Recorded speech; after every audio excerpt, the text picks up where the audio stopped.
Hey everybody, my name is Mike and welcome to First Impressions. Today we're going to be talking about Gundam Versus. Now Gundam Versus is a game that came out not too long ago from this video, and I gotta say I'm impressed. I've never played any of the other Gundam games of its type in the series, because apparently there's more. Never heard of them, never played them. The closest thing I've ever come is Armored Core, which, given that Armored Core set the bar a little high for me until 5,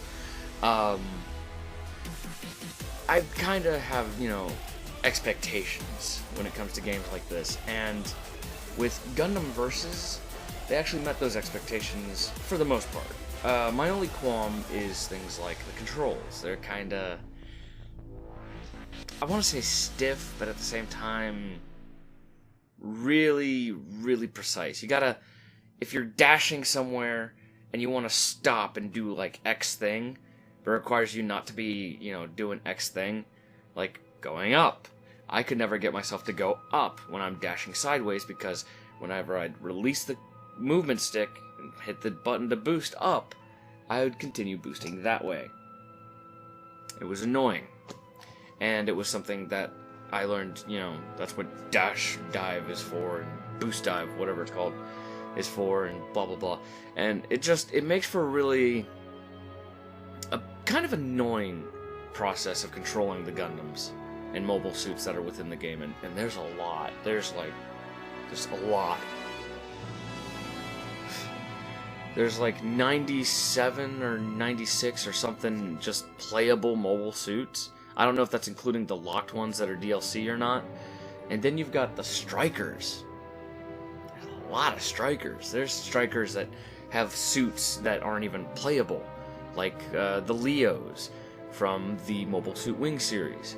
And then you've got things like the little tanks and the little ball from the original Gundam series.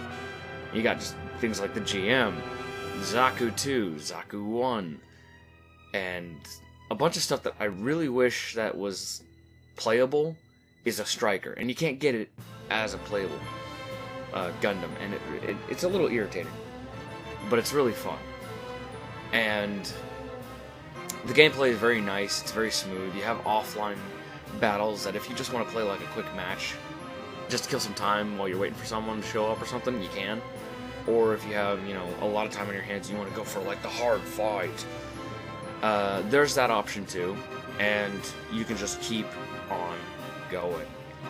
And online matches, I would get in there. Sometimes it would take a minute. I'd get a little practice mode in, and the matchmaking lets you get access to this little arena where you can just do things to refresh yourself on how to control the Gundam that you just picked. If you need a refresher course after playing a different one, or you want to see how you can maneuver it to do X thing and hope it works.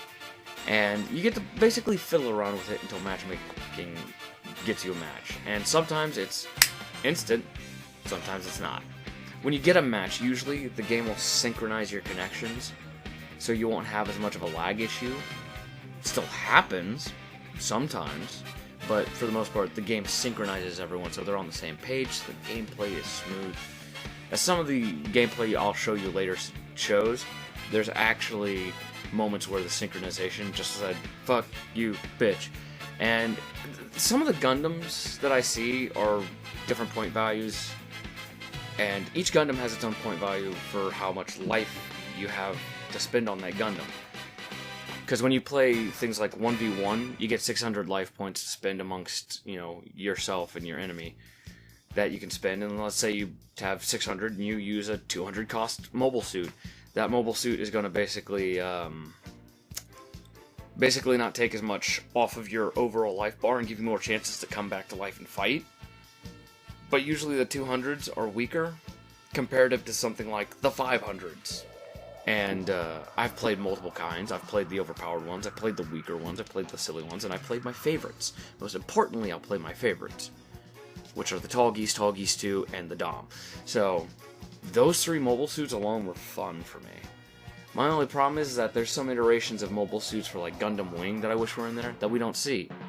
Like the movie version of the Tallgeese, which is, I think, the Tallgeese 3. I don't know if it's just the Tallgeese 2 still, but I usually refer to it as the Tallgeese 3, and that thing looks dope as fuck. And it's something I'd really like to see. But then there's other things in there that you don't see that I really wish were in there, like the... I'm probably not pronouncing it right, but the new Ozil, that thing. I want to see that in the game. I want to play that. I want to play the Gundam, I think it's the GPO3 from Stardust Memory that fights that thing in its full, super bulky armored mode. But yeah, that. You know, I wanna see those two fight in this game. I'd like to actually see that and fight it and put my fist up its poop chute. You know, I want to pilot it. There's so much that they haven't put in the game that I would really like to see. And there's so much that I can understand them not putting it in. But come on. So that being said, you know, the game overall is really fun. You can get in and out if you're in, like, you have a little bit of time to kill, but you don't have a lot. You can still get in and out of, like, a free battle against AI. You can do a 1v1 match online. You can do something quick, simple, and easy. So it's a nice, just pick up, put down game that you can play anytime you want. And as you might have noticed from the Strikers list, which, you know, most of everything is locked, in the beta, everything was unlocked. You could actually play and you actually play and fiddle around with things and actually have some fun with it. But in the full release, you actually have to unlock things. So you got to play different mobile suits to unlock certain things. And luckily, thank God, you can get off the goddamn ball. That thing can suck fuck. I hate that thing. Luckily, there's an option to have no navigators, so you can actually just smooth right into the battle. And another thing I noticed is that you can pick music, 3 songs per mobile suit to have attached to them. And it lets you pick your own fight soundtrack, in a way, with all the Gundam songs. Well, not all the Gundam songs, a good chunk of the Gundam songs. Because one of the songs I'd really want in there, the one you're going to hear with the gameplay, just collaboration I'm going to show at the end of this video, it's the one song they don't have for Gundam Wing that I really wish they had in there. And yeah, but aside from that, the gameplay's fun, the music's good, except for that one original like Gundam song that's just like, oh, it's like, it annoys the hell out of me every time I hear it because it just loops in the tutorial. So you either want to turn the music off or you want to mute your TV if you play the tutorial, because unless you like that song, you might get sick of it quick. I certainly did. But you get a lot of pick and choose options, not much customization, but why would you? There's no that's something, customization. Let us build a Gundam in this game. That would have been a nice addition. Kind of let us make our own Gundam to pit it out there and see how we fare. Certainly would have been a neat addition. Certainly something I would have loved to play with. And certainly something I would have made the goofiest Gundam ever. But, that aside, final thoughts. The game is good. It's worth a try. It can be a little challenging to deal with the controls at times until you get really, really used to them and you know what you're doing. And, the soundtrack's good. The graphics are beautiful. It looks very aesthetically pleasing. Some of the environment isn't destructible, which is nice because people use it for cover all the time. So, you got a lot of gameplay options, you got a lot of styles of gameplay you can go with. It's very fun, very adaptable. You get to counterbalance the shortcomings of your Gundam with the Strikers and the burst modes, and then the super special attack kind of lets you beat the shit out of them really well. It does a good chunk of damage, and the camera kind of goes through the whole like special swooping, zooming, and moving actions that make it look very cinematic, but it's not. And the different game modes provide a lot of options for people who want to play on a team, do 1v1, just do some trial battles, go after a boss rush. It's a lot of different stuff you can play with, and it's a lot of fun.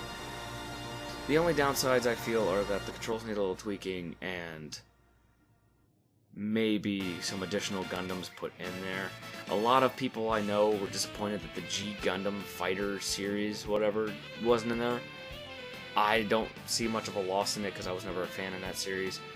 But I do see some other series that could present some more Gundams for us to play with. And I feel like they gave us a nice chunk of stuff to play with, so I'm in no rush to see additional stuff put out in terms of Gundams. But man, there's still so much they could add in, and I could see them making it DLC. That's the sad part. But it kind of makes sense because that's how they make money. But overall, great game, worth a shot. If you haven't played it, if you don't know someone who has it, Gamefly. If you can get Gamefly, rent it, play it, see if you like it. If you don't like it, you can just return it. And basically, it's worth a shot. I see it as being something that people could really get behind if they enjoy the series, or if they enjoy fighting games, or they enjoy giant mech games, or they enjoyed Armored Core. It's no Armored Core for answer, but damn is it nice. So, that's it for this time. I'll see you guys later, and stay salty, my friends.